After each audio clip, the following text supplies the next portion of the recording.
1편에서 우리는 한 청년의 도망을 보았습니다.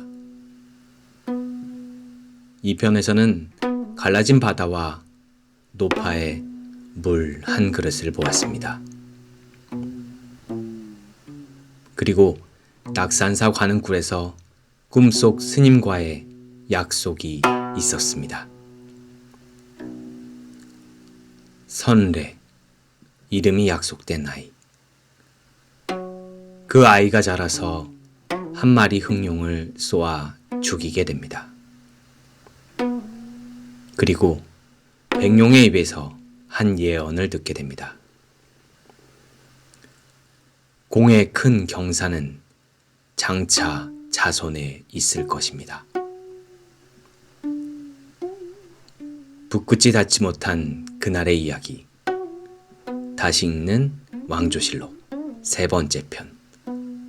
도조이춘 시작합니다. 익조와 최씨 부인 사이에서 태어난 아이. 의주의 작은 마을에서 그는 자랐습니다. 조선왕조실록, 태조실록 총서는 짧게 기록합니다. 도조의 휘는 이춘이니 어렸을 적의 이름은 선례요. 몽고 이름은 발안천목 아이다. 한자로 이춘, 동백나무 춘자입니다. 두 이름, 두 나라. 고려인의 아들이자 원의 신민이었던 한 사람. 실록은 그의 성장 시절에 대해 많은 것을 말하지 않습니다. 그러나 한 가지는 분명했습니다. 두만강 너머의 천호자리는 여전히 이씨 가문의 것이었고 그 자리로 그는 언젠가 돌아가야 했습니다. 익조가 세상을 떠난 후 도조는 아버지의 자리를 이어받았습니다. 태조실록 총서는 이렇게 기록합니다. 선명을 받아 아버지의 관직을 이어받았다. 아버지 익조가 받았던 그 자리, 할아버지 목조가 처음 받았던 그 자리, 두만강 북쪽 들판의 천호의 자리, 이제 도조의 자리가 되었습니다. 정확한 임명 시점을 실록은 직접 말하지 않습니다. 그러나 아버지 익조가 1300년 다루가치에 임명된 사실이 마지막 기록이니 도조가 천호 자리에 오른 것은 그 이후의 일이었을 것입니다. 그는 고려와 원, 두 나라의 경계에 서 있는 사람이었습니다. 원의 관복은 입었으나 고려인의 피를 가진 사람. 알동의 천호이면서 동시에 의주 사람의 아들이었습니다. 그 무렵 도조는 한 여인과 혼인했습니다. 태조실록 총서는 그녀를 박광의 딸이라 기록합니다. 한국민족문화 대백과사전에 따르면 박씨는 원나라의 천호벼슬을 받은 박한보의 딸이라 전해지기도 합니다. 그녀의 추존 칭호는 경순왕후. 두 사람은 두 아들을 낳았습니다. 맏아들의 이름은 자흥, 몽골식 이름은 탑사불화, 훗날 완창대군으로 추봉되는 인물입니다. 둘째 아들의 이름은 자춘, 봄의 아들. 그 이름의 무게를 그때 도조는 아직 알지 못했을 것입니다. 그 둘째 아들이 다음 편의 주인공 환조입니다. 그리고 그 환조의 아들이 태조 이성계입니다. 이제 한 왕조의 봄이 시작됩니다. 그리고 어느 해 도조는 두만강 너머의 알동을 떠나 남쪽으로 향했습니다. 향한 곳은 고려의 도읍 개경. 아련해야 할 분은 고려의 왕 충수광이었습니다. 태조실록 총서는 그날의 일을 짧게 기록합니다. 도조가 충수광에게 조회하였다. 왕은 물품을 하사하였다. 두 줄. 단지 두 줄의 기록. 그러나 그 두 줄 안에는 많은 것이 담겨 있었습니다. 그의 할아버지 목조는 고려를 떠나 도망쳐야 했습니다. 그의 아버지 익조는 충렬왕의 사면을 받았습니다. 그리고 그는 고려의 왕 앞에 직접 나아갔습니다. 한 가문의 세 세대. 도망에서 사면으로, 사면에서 아련으로. 그렇게 고려와 가문의 거리가 좁혀지고 있었습니다.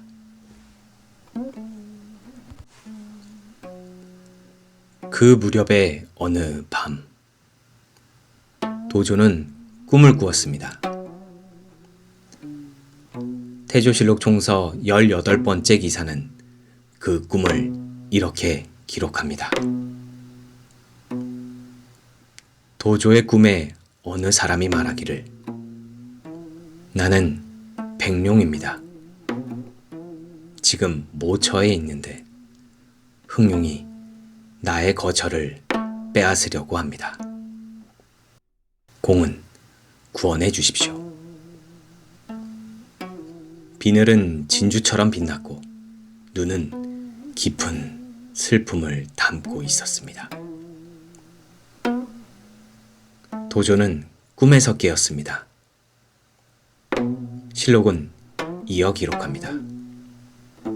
도조가 꿈을 깨고 난 후에 보통으로 여기고 이상히 생각하지 않았다. 그저 보통의 꿈이라 여겼습니다.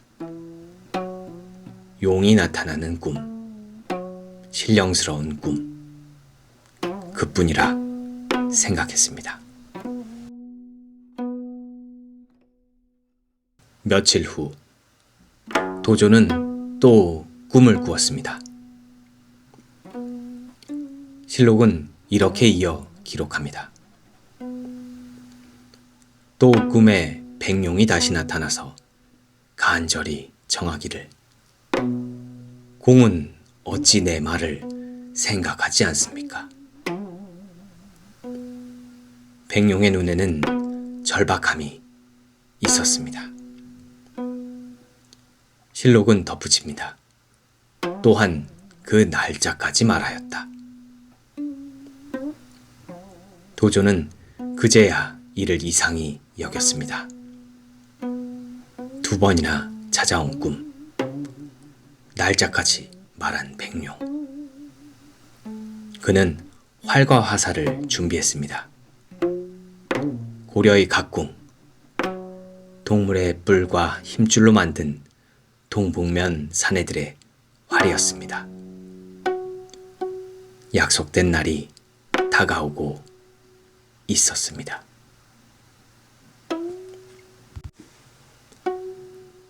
약속한 날, 그 시각. 도조는 백룡이 말한 그 연못으로 향했습니다. 태조실록 총서는 그 순간을 단 한 문장으로 묘사합니다. 구름과 안개가 어두컴컴하였다. 그러나 그 한 문장 뒤에 우리는 무엇이 있었을지를 떠올릴 수 있습니다. 하늘은 한낮이었는데도 칠흑이었을 것입니다. 구름은 검은 먹빛으로 끓어오르고 있었을 것입니다. 안개는 짐승처럼 산을 기어다녔고 바람은 살을 패듯 차가웠을 것입니다.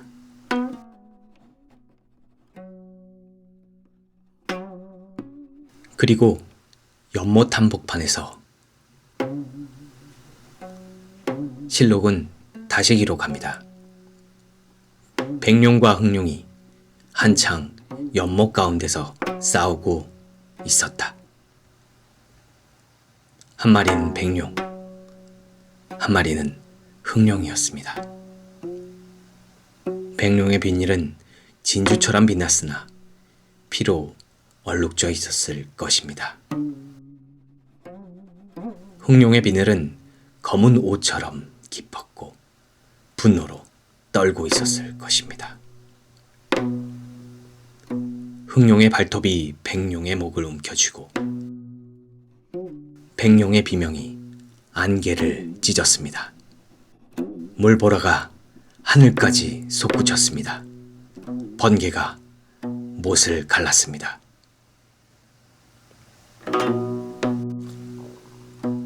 도조는 활을 들었습니다. 손이 떨렸습니다. 순간 호흡이 멈췄습니다. 시간이 그 순간에 정지했습니다. 그는 시위를 끝까지 당겼습니다. 각궁이 신음했습니다. 화살촉이 흑룡의 미간을 겨누었습니다. 그리고 손을 놓았습니다. 단 한 발. 그 한 발에 대해 실록은 이렇게 기록합니다. 도조가 흑룡을 쏘니 화살 한 개에 맞아 죽어 연못에 잠기었다. 단 한 개의 화살, 단 한 마리의 흑룡. 깊이, 더 깊이, 다시는 떠오르지 않을 그 깊은 곳으로.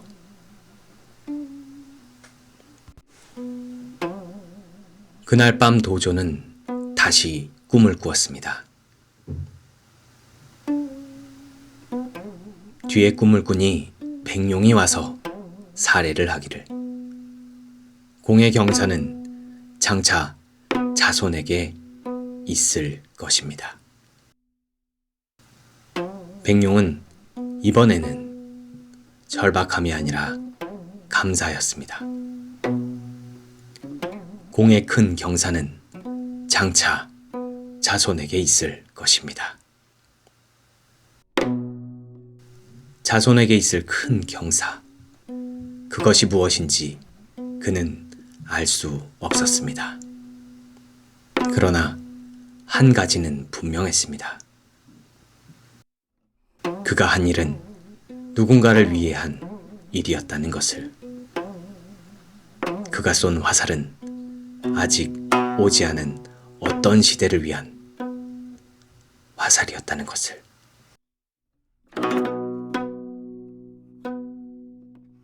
흑룡을 쏜 그 일이 어떻게 알려졌는지 알 수 없습니다.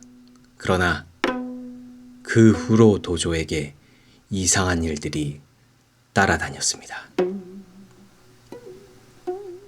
태조실록 총서 19번째 기사는 상서로운 일이 일어나자 도조를 칭송하다 라는 제목 아래 그 시절의 일들을 짧게 기록합니다. 어떤 일들이었는지 실록은 자세히 적지 않았습니다. 그러나 동북면의 사람들이 그를 우러러 보았다는 것은 분명합니다. 한 사람이 한 가문의 어른에서 한 지역의 어른으로, 그리고 한 시대의 인물로 점차 자라나는 시간이었습니다. 그는 아직 자신이 누구인지 다 알지 못했습니다. 그러나 사람들은 그가 보통의 사람이 아니라는 것을 알아보고 있었습니다.